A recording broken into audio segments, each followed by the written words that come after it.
to make them feel important, to make them understand how valued they are. I know we get caught up with what we're doing and feel like, well, we don't have a lot of time to be spending with each one child individually. Make the time because it's so important. And you have no idea.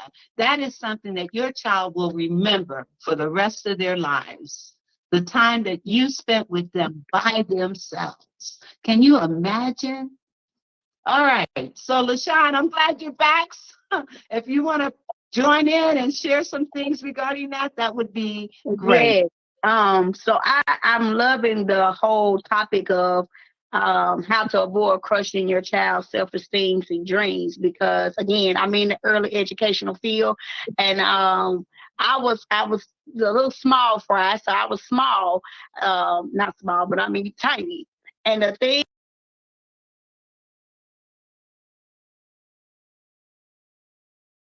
is, being that I was once bullied myself growing up, around other people because of my height and this and that kills a kid's self-esteem. Yes, it by itself, because we don't go to school with these kids. We don't know what they're facing far as friends, and back in our day, my day, it was your hair got to look good, or you got to have the best type of clothes, and this and that. Now it's like your shoes got to look good, your backpack got to look good, who got the latest iPhone and all this other stuff. So things done changed since then. But also in the childcare world, that's why I went to uniforms. I wanted to do uniforms in my daycare because I know a lot of parents can't, get the most expensive type of polos or shirts. And when you take your baby to childcare, you don't want to dress them up in a whole bunch of unnecessary things. But we got some of them parents that want to put them on head to toe Jordan outfits, Nike outfits. Don't get my baby dirty. Don't. But you keeping them, you're lowering their self-esteem by they're not being able to interact. And my word, Miss Vera, get messy. So they're not able to go outside and play because, your mama don't want you to get your shoes dirty, or your mama don't want you to get your outfit dirty. They're a kid. Let them play. But I was going to pick it back off of you when you were saying like the suicidal. It's actually younger than that. It's actually kids start having, and you can correct me if I'm wrong, they start having suicidal thoughts even younger, like at 6 in the kindergarten sector, because that teacher. Yes. And yes, but I was basing my statistics on the CDC statistics, and they start at 10 years old. However, when you think about the 6-year-old that took a gun to school and shot a teacher, I can't help but imagine how was that teacher treating him. And I can't imagine, and a lot of times kids are bullied. I grew up being bullied. You're stupid, you're dumb, you're fat, you're ugly. I remember walking behind a group of guys, one of which I had a crush on. And I heard they didn't know I was behind them. And one of them said, "Man, did you know Vera liked you?" And he said, "That big fat ugly girl." Oh my God, tears just ran down my face. I ran home, told my mom nobody liked me. Everybody thought I was fat and ugly. My mother told me the story about the ugly duckling. And at the time that she told me the story, it made me feel better. But then years later, I thought about it and I was like, gee, my mom must think I'm ugly too. I feel like now the new generation, they are a bit soft. You can tell them no, they start crying. You like, what? My mama used to tell me no. My dad would tell me no. I'd be like, okay, let me figure out a strategy how I can turn this into a yes, Yeah. But now you tell these kids no, it's like they go into a cry mode, or they like, you're mean and da-da-da-da. And it's like, that's where we need to get to the point to where that no is not that, I don't love you, or it's just a no because of this action. Like giving them a more dialogue or a conversation of why you said no. Dialogue, talking with your kids, not just saying because I said so. Right. No, you want to do that. You want to talk to your kids. And those of you that are watching, I want to encourage you to please share this with others so that we can have this dialogue and talk about these things, because right now our children are going through a lot of stuff. Parents are going through a lot of stuff. And let me also say there are some wonderful, awesome parents out there, but there are also some parents that are feeling overwhelmed. Their children aren't talking to them or communicating with them. They're not knowing how their children are feeling, especially if a child is being bullied and they're coming home and they're looking sad and they're being just, showing, just being quiet and not talking and being sad and not telling their parents what's going on. And a lot of times kids don't share with parents because they don't know how their parents is going to respond, relate, or react. They don't know if their parent is going to yell at them or belittle them or call them out of their name. And so a lot of times kids will not say things to parents because, again, they don't know how their parent is going to come across with them.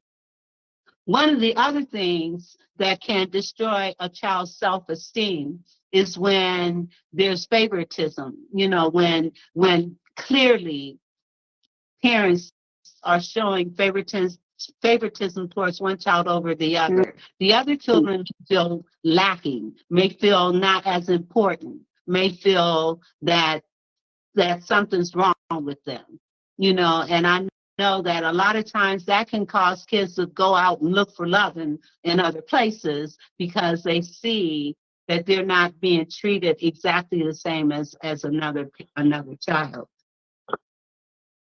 That is true.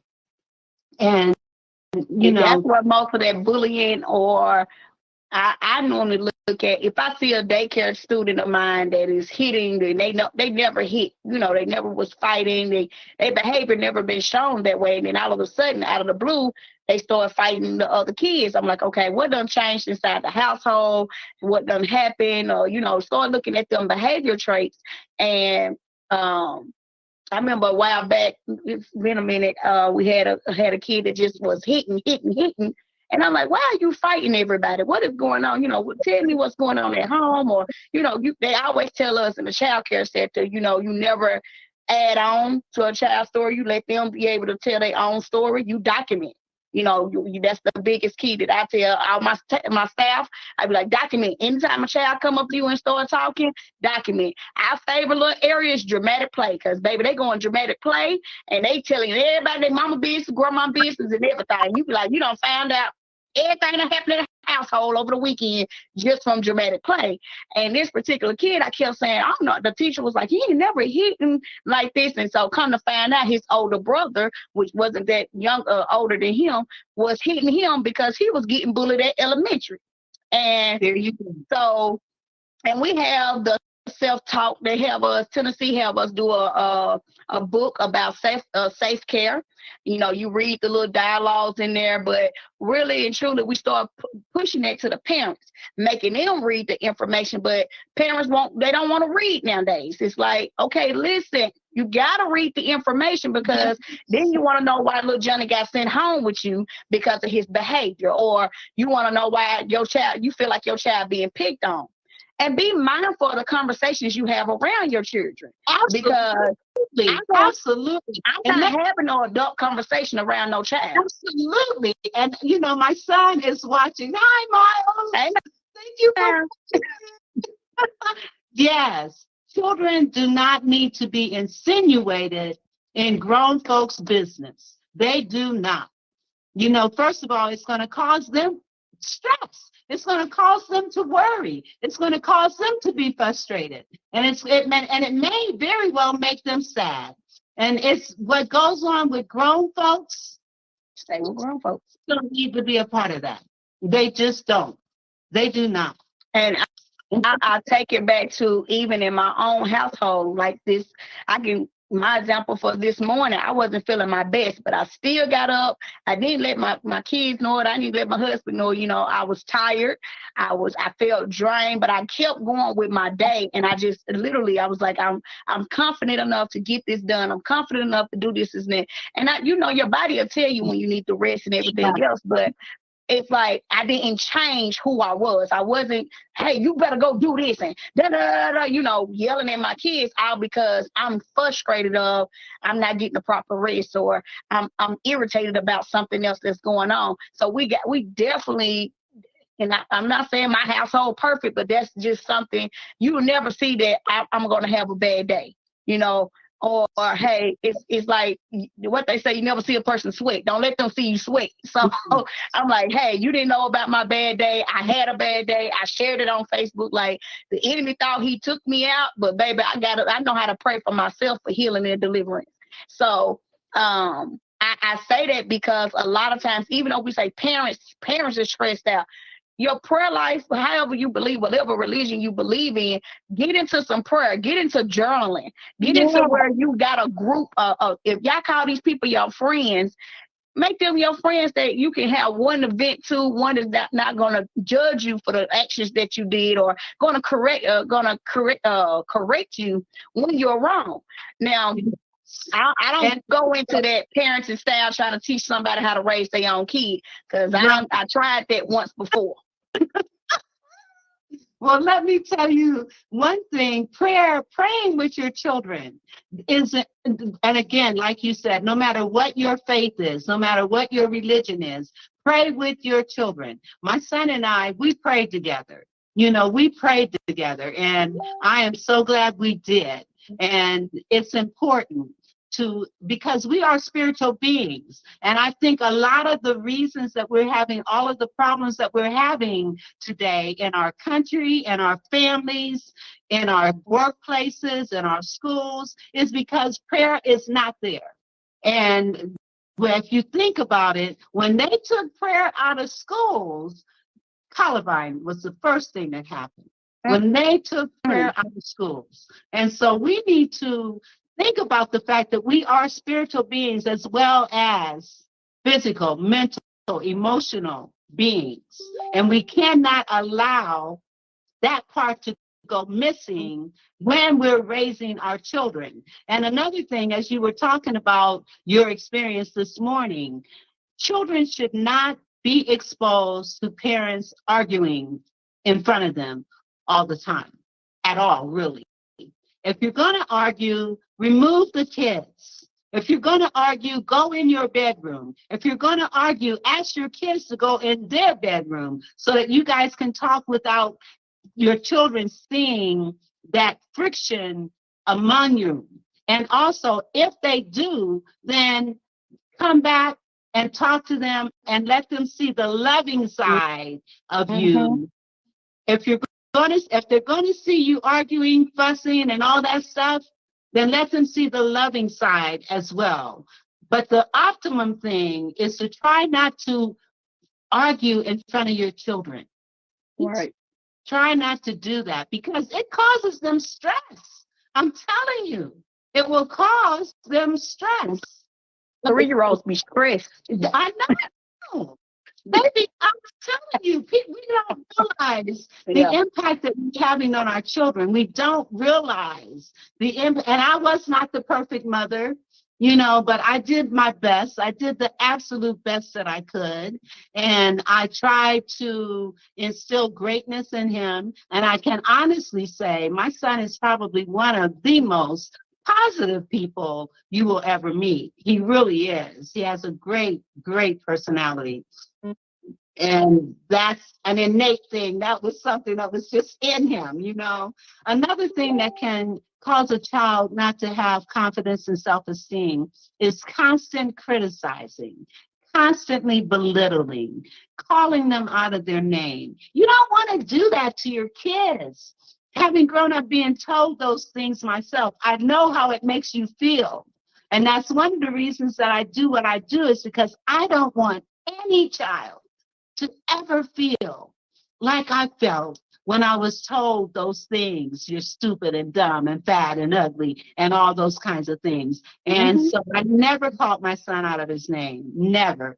Now, there were times when I might have said, Miles, what you did, that was not a very smart thing you did, or that was a stupid thing that you did. But I'm not calling you stupid, but I am saying what you did was stupid. And so qualifying and making sure that your kids understand, I'm not calling you this name, but I am saying to you what you did didn't make sense. You know what I'm saying? Right. but that's where you got to change that vocabulary. So, Absolutely. like choosing other words than, stupid or dumb, or, change that vocabulary immediately. And that's for Yeah. any new parents that's aboard that had, this is your first child. This is why I say this is very important about a child's self-esteem, not just how you bring an awareness to parents and letting them know, hey, we can stop all the gun violence if you talk to your kid about gun safety, if you talk about how to love yourself. Absolutely. I feel And like a lot of kids do not know how to love on themselves, how to self-love. So they express it through anger, through, taking it out on a friend that's probably a good friend, but they don't know how to be a friend. That's why I was like, we all look at Facebook and seeing how the girl last year, she had a good self-esteem, good confidence about herself, but she hung around the wrong crowd that might have been jealous of her or this is that. I'm pretty sure her mama made her aware. My mama, if she's watching this live, hey Angela, she'll tell you, she used to tell me all the time, them ain't your friends, baby. Them your acquaintances. Them ain't your friends. Don't be up there hollering friend this, friend that, because friends will turn against you. You got to have confidence in yourself.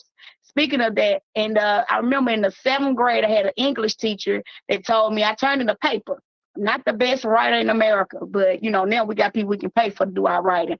And I was already, not sure about myself. My self-esteem wasn't as high as it is now. People be like, how you get this bold confidence? I had to work on it. yeah. And she told me I wasn't gonna be good enough but to lay on my back and make babies. And I Wow. could have rolled with it. And you know what? And on the other hand, I had a teacher because writing this teacher, he used to just encourage me to write, and that built my confidence, that built my self-esteem when there were other times when I didn't feel that, I didn't have that. One of the other things I want to say for parents that have more than one child, don't allow your children to call each other out their name. Don't allow your children to call each other stupid or dumb or out of their name, because that impacts on their self-esteem and their confidence. And you want to just constantly love on your children. Let them know how beautiful they are, how wonderful they are, how smart they are, how capable they are. And if they fail at something, make it clear that just because you failed at something does not mean that you are a failure At all. And one of the other things, and we do this not only with our kids, but we do this in relationships as well. Always throwing back in a person's face what they did yesterday, what they did a year ago, what they did 5 years ago, what they did 10 years ago. That's in the past. It's done. It's over. And where children are concerned, every day is a new day. Every day is a clean slate. And you treat it as such. So whatever bad behavior they may have had yesterday or a week ago, it's over. It's done. Let's start this new day with a new slate, a clean slate, and let's move forward in a more positive way. But that's also great to have, like setting up your kids with a mentor, big brother, big sister programs, or find something inside your community that will basically, if you can't find the time to talk to your kids, set up some resources, find some resources that will help you do this as well. But I thank you, Miss V, for having this event, because a lot of parents, especially in my field, do not understand the stress of, when you dropping your little ones off and you wondering why they crying so much, why they cry at drop out, why is they so whiny, da da da. Mondays, I call it, we say Money Mondays, but I say the Blues Mondays, because we don't, had a successful week, and then here come the weekend, it's over with, and kids got to get dropped off. So now we got to make sure that the energy in the room is good, making sure that everybody came in positive, and this is that. Then you got that one kid that want to scream and holler and jump up your and you like, okay, you know what? What's wrong? This is the same daycare you've been coming to. Why are you screaming and hollering? But it's because, guess what happened? Little Johnny got dropped off with his grandmama for the weekend. He ain't seen his mama not damn time.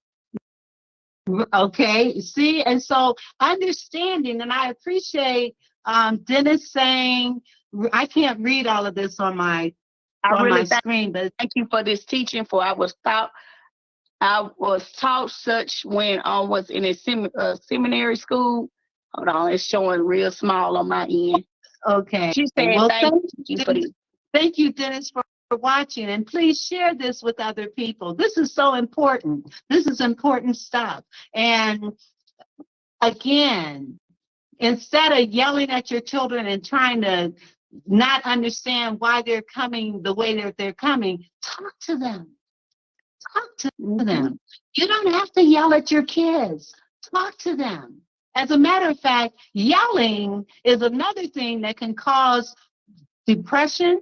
It can cause anxiety. It can cause kids to revert back to being quiet because they don't know that their parent is going to yell at them. Yelling it can be devastating. And I'm not saying I never yelled at my son, but when you know better, you do better. So when I learned the impact that yelling can have, now let's face it, there are different types of yelling. There's that yelling where we may be raising our voice. We don't think we're yelling, but to other people, we're yelling. So tone it down a little bit. Then there's that yelling out of fear. A child is getting ready to stick their finger on a hot stove, or they're running away. I remember my grandson, he was 2 years old, and we had just gone for a ride, and he got out of the car and took off. I mean, took off. And I started yelling, Miles, Miles. His name is Miles also. Miles, Miles, Miles, come back, Miles, come back, Miles. And I was yelling to the top of my lungs. He ran fast. He was only 2 years old, but he was running much faster than I could. And I just started yelling and yelling and yelling. And finally, a neighbor that was my grandson was getting ready to cross the street. And a neighbor on the other side saw him, ran in the middle of the street, grabbed him, picked him up, and brought him back. Now, in a case like that, when you see a child is in danger, yelling is absolutely appropriate. Absolutely. But if you're yelling out of anger, out of frustration, because you had a bad day, that's not good. And so calm ourselves. We can learn to calm ourselves. Well, oftentimes I find myself saying, peace, be still. Peace, be still. Just calming myself. We can tell when we're getting ready to get all out of pocket. We can tell when we're getting ready to go all off. We can tell. And so being able to calm ourselves. And if you're not able to calm yourself in the moment, then sit back and, say to your child, look, I'm very angry right now. I don't want to yell at you. So let us kind of part ways. You go in your room. Let me think about it. You think about it. And let's come back and talk about the situation rather than yelling. Yeah, so, that's good. And then the other type of yelling, now back during slavery, yelling was necessary because it was a way for slaves to communicate with each other, to give them a message that the master would not understand or hear. So in that case, yelling was necessary. So I just mentioned 4 types of yelling. 1, yelling when we're raising our voice. And we don't think we're yelling, but other people think we are. And then at that point in time, we can kind of calm ourselves. The other is when a child is in danger, yelling is required, necessary, appropriate. When you are angry, frustrated, annoyed, bothered, any of those kinds of things, that type of yelling can cause anxiety in a child. It can cause depression in a child. It can cause a child to start being inward and not so outgoing because they don't know how their parent is going to react or respond to them. And then we talked about yelling from slavery time when it was necessary and it was a way for the slaves to communicate with each other to get a message across that the slave owners would not know or understand. Hi, Rio. Thank you for watching. This was a very impromptu video. And I want to thank LaShawn because she was the one that suggested it because I'm promoting my workshop that's coming up on February 4th. And now we're talking about these things, but in the workshop, we're going to be looking at how to avoid crushing your child's self-esteem and their dreams. And that's on February 4th from 12 until 2 p.m. Register. Mhm. Are you able to write something? I can. Okay, put this in for me. bit.ly/instill child self-esteem.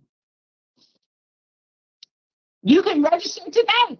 And if this is good teaching and you know of young parents that could benefit, then why don't you sponsor a couple of parents to come to the workshop and gain some knowledge and some inspiration and motivation and encouragement.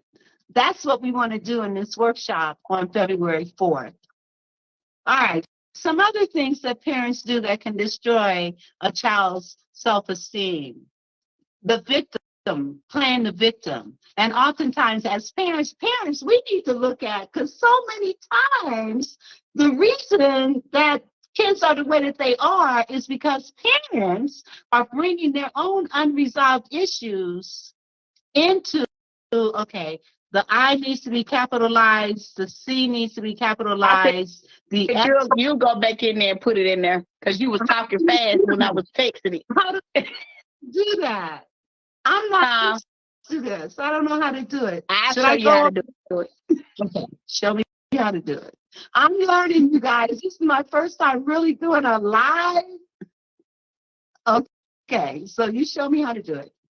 Okay. Now, for those of you that just came in here, one of the other things that we talked about.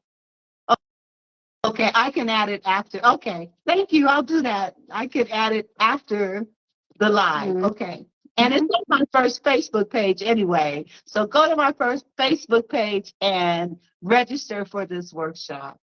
We had talked about making a child feel guilty. And I mentioned that was emotional abuse, manipulation, and it's also bullying.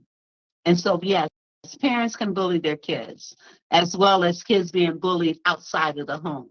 So parents, think about how you're responding and relating and reacting to your children. And this workshop is for mothers, it's for fathers, it's for two-parent homes, it's for single-family homes as well. I'm telling you, if you want some ways to encourage your children, to lift your children, to support your children, you want to come to this workshop. All right. This will be on Zoom? It's going to be on Zoom. Okay. And when people register, I will then send them the link. And some of the other things that can cause a child to not have confidence and self-esteem. And, you know, I grew up in the era where parents had no problems whipping their kids. But hitting, that can be very traumatic. And when children reach a certain age, you should be able to talk to them. Take things away from them. You don't need to have to beat on them. You can take things away from them. Remove privileges instead of hitting them. Because hitting can be traumatic. It can teach a child that that's how you resolve conflict. It can cause a child to be fearful of their parents. And there may be some parents that may say, well, I want my child to be afraid of me.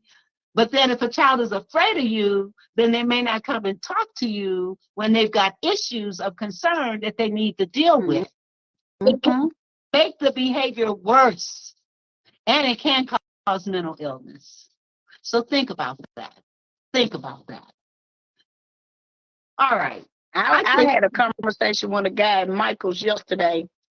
I was getting some stuff for the kids, and he was actually having a conversation with somebody else, and then he asked my opinion, and I was like, you're right. Like, they done took it to the point to where they make it hard for you to try to discipline your children. So I know, they say a good whooping didn't hurt you when you were growing up. I got a few of them, and I turned out just right. So it's the whooping out of anger, Yeah. out of the frustration, leaving a mark. And so that's what I was trying to explain to him yesterday. I was like, I said, what they're saying is when you're leaving bruises on the child, it becomes to where you are beating rather than discipline. And I said, it's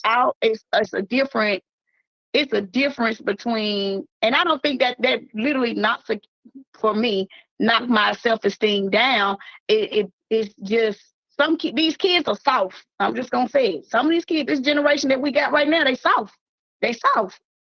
I don't see it in myself. I don't see people trying to parent their kids, and now they talking back to you, and they throw little temper tantrums. So it's hard for them it's hard for you to have a conversation with them, if it makes sense. Like, it's hard for them for you to be like, okay, so this is the reason why. Because growing up in my parents' household, it wasn't no conversation. If the teacher called and said you was being disruptive in class, you got an F in your schoolwork, I knew I couldn't bring no F to my parents. Now I could slide with a D. I brought an F, it was gonna be a problem. So it kept me. It wasn't kind of stressful, yes, but at the same time, it's like, hey, they knew my potential. They knew I was better than an F. They knew I was better than a D. But I knew not to back talk. I knew not to be in grown folks' conversation. And so we need to take it back there as well, because at the same time, we're dealing with children having children. Yes. So the generation you speaking of, we got to make sure we targeting the right people as well, because the generation you speaking of, they're still children themselves. Absolutely. And a lot of, but then think about it. Why are these children, these babies having babies? Why is that? What's going on in the home that makes a child feel like they have to go somewhere else looking for love? Come on now. A lot of reasons that this is happening. I remember, again, when I was driving Uber, I'm not driving Uber anymore, but when I was driving Uber, one night I picked up 5 kids at different times in that night. 5 kids. Out of those 5 kids, and one was a black male, a black female, a Hispanic female, a white male, and a biracial kid. Out of those 5 kids, only one of them had a decent relationship with their parent. And that was the young black boy. And he said his mother and father were so supportive and so encouraging of him. The young black girl, she tells me, I'm a high school student and I work. I don't go anywhere. I don't do anything. I don't have a social life. But yet my dad belittles me, ridicules me, calls me out of my name. Now that's a child that will go out looking for love somewhere else. And then the Hispanic girl, she tells me, my mom left us when I was 10 years old. And as a result, I became very rebellious. I became very angry. I would fight all the time. And I got expelled from school. And then she said, my dad was my saving grace. He was my rock. And he enabled her. He was able to help her get back into another school district. And when I picked her up, she was a college student. And then I had the biracial kid. His mother was white, his father was black. And he says, and I picked him up from a halfway house because he had 14 years old, had been expelled from school for selling drugs. And he tells me, oh, I can't believe a word my mother says. She lies to me all the time. And my dad, he yells at me all the time. And so I see the impact of some of the behaviors of our parents that's impacting on our children. And I know. That night, I was in tears after hearing all of these stories. And to think 4 out of 5 kids had a bad relationship with their parent. 4 out of 5. And these were older kids. And the thing is, we cannot wait until a child is in middle school or high school to try to shape them and mold them and make them the greatest that they can be. We have to start, we can start before they're even born. If there's anyone out here listening that's pregnant, start reading to your baby. Start playing music to your baby. Positive music. Positive music. Start doing that right now, even before your baby is born. Start reading to them right now, even before they're born. And then when as they're growing up, tap into their talents, their skills, their gifts. One of the things I want to encourage is you might want to consider doing your love language for your family. You can actually, it's free. If you go and just Google love language, there is an instrument, it's free. You might want to do your love language and your children's love language.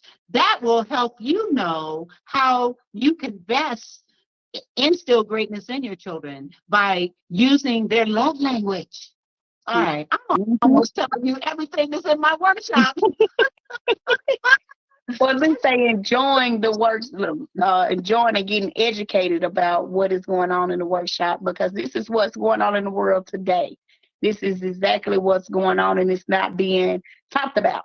You know, we brush over it. Oh, that little boy, he just bad, or we try to put some type of phrase on it, and what they say, just sweep it underneath the rug or whatnot. But before you close out, I do want to say that's the reason why education matters to me, because a lot of, like I said, I could have just stuck with what that lady told me. Yeah. Hey, you weren't gonna be knowing up, but being good for just being on your back and having all these kids. But I knew for a fact, my household, one, my parents didn't play. Two, two, I knew what I knew I was destined to do more. But a lot of times we have to work on that mindset of the kids, even the adults. So I wanted to be a probation officer for the kids. That was my heart. I got a criminal justice degree. I wanted to work with the children that was incarcerated, because it's a reason why you chose to go rob that bank or steal from that person or run away from your parents. It was a reason. And most of the times, most of them kids are very, very smart. They're very smart. Absolutely. And they just need a mentor or some guidance that'll help them. But I feel, again, that's that conversational piece. I love taking my kids to and from school, or, picking up my daughter in the car and she's telling me about her day, or, what's going on, or she asking me about the store, the education store, or she asked me about the daycare. We had them type of conversations that to where, my kids was having dialogue with me at the age of really 3 and 4 and 5, me and my husband. I can't take all the credit, because my husband, we have a good relationship to where our kids come and talk to us and say, hey, I don't have to wait to go talk to my guidance counselor at school. I got 2 wonderful parents. If I'm having trouble in anything, I can come and talk to them. Yeah. So it's the conversations. It's the way if you show love to one another, even if you're not in a marriage committed relationship, but it's how you show love to yourself, how you respect yourself. What is your confidence level? Yeah. Yeah. So that's why I'm at with it. Like, education, YouTube has all of things in there of the world of how to help you with building your own self-esteem up, how to build your own confidence. Before we go, Miss Vera, I must mention this last time about the Black History Month boxes. These go to my daycare as well. And we do a monthly project with our parents. And so at the beginning of the year, we do different things. And then this curriculum box have a project where your kids actually do a project, and you can build up their self-esteem, how to talk in front of a big audience, or how to just talk to you. What do you know about Jackie Robertson? What do you know about this person? I will be going live more about the curriculum, Let's Go Kids tomorrow, so they can join our live. Ms. B, you can share it with everyone once I go live tomorrow. But I wanted to throw that in because that's why I started. my dad always tell the story to people of how I used to just sit in the bathroom and have an invisible classroom. And that's how I wanted my teachers to be. I wanted my teachers to have the same energy I had. I wanted them to be like, yes, you can do it, clapping and cheering me on. But that's how I had to visualize how I really wanted my life set up. So I played school. Had invisible classrooms, and I act like I graded papers, and that was my way of, coping with, okay, I got to go to school. My dad and them don't go to school with me. They don't understand. The bus ride was long, and I'm tired. That's frustrating. So I want to say this to these parents that are having your kids on the bus stop, or, I know, trust me, I work too. I get up at 4:30 in the morning, sometimes 3 o'clock. Don't lay down at 10 sometimes. So I understand your work. Your work is your work, but that job can replace you. Something happened to your kid, you want to go, you're gonna go crazy. But what time did you spend with that child? Thank you. Yes. What and time? The other thing, yes. Thank you. And one of the other things before we close, stop telling your kids they're bad. Stop telling them they're bad. I remember walking in a store and I saw the cutest little girl. And I said to my mother, she is so cute. The first thing that came out of the mother's mouth was, but she is so bad. And the little girl hears that. Well, self-fulfilling prophecies. If you keep telling the child they're bad, guess what? They're going to be bad. If you keep telling the child they're lazy, guess what? They're going to be lazy. If you keep throwing all this negative stuff to your kids, and remember, parents are your children's first teacher. You are your child's first teacher. So what are you teaching them? All right. We didn't plan on being on here for. I know, right? I was looking at the time. I said, "Uh-oh." But I did just want to show them one more time. And if this was of value, please, by all means, share it with other people. And also, please register for my workshop. You can go to my Facebook page and get the link and register. If you know of young parents that could benefit from this workshop, sponsor them. Pay for them to come. This is valuable information that can change a child's life, that may very well change a parent's life. Thank you very much. And we're going to close this off now. Thank you, LaShawn. Thank you. I really appreciate you so much. No problem. Things like this. Y'all have a good evening. Thank you again. See you tomorrow. Bye.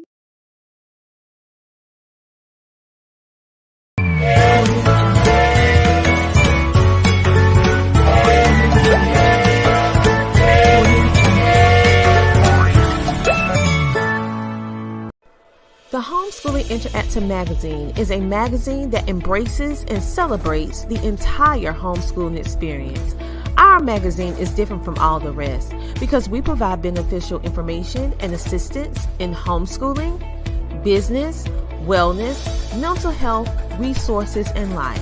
We encourage you to pick up a copy of our magazine today on Amazon.com by simply searching the Homeschooling Interactive Magazine. The Homeschooling Interactive Magazine. You are now listening to CTR Media Network. What up, family? CTR Media Network. Yeah.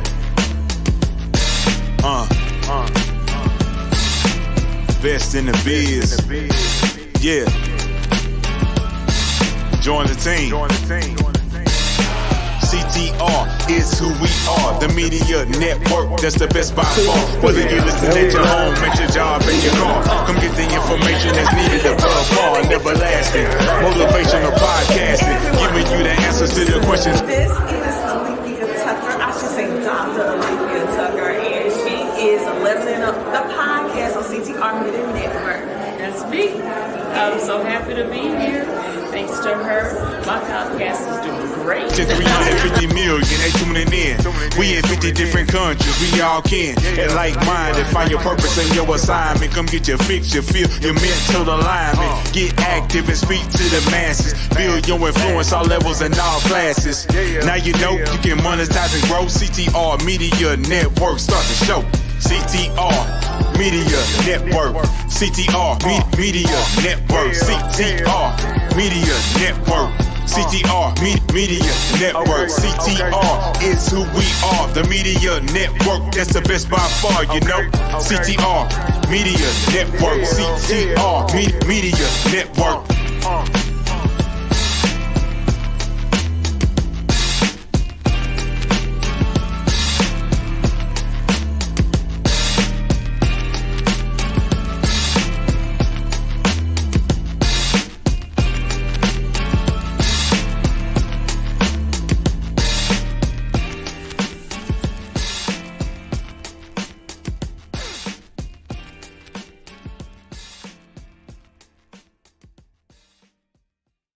CTR Media Network is now accepting new podcasters to join our growing network that's reaching 350 million global listeners. Have you heard?